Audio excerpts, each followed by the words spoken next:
Hi there, welcome back. In this video, I'm going to be breaking down credits and explaining how you can buy credits for your campaigns. So basically, credits are what allow you to be able to send campaigns, that is an email or an SMS to your customers from Bumpa.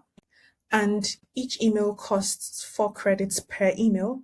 So basically, that means that if you are sending to 2 customers, you're spending 8 credits on that campaign.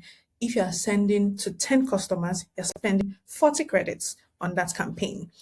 And on the other side, SMS costs 8 credits per 160 characters. So basically, what that means is that your SMS should be and must be 160 characters for 8 credits. Anything more, it's going to cost you more. Now, you typically have allocated credits based on your plan when you subscribe. So, allocated credits are your monthly quota of messaging credits that are provided with your active Bumper subscription plan. So, you can, like I said, use them to send emails or SMS, and they are deducted whenever you use them. Also, they expire when your subscription expires. So, they don't roll over, and you only get more when you subscribe again.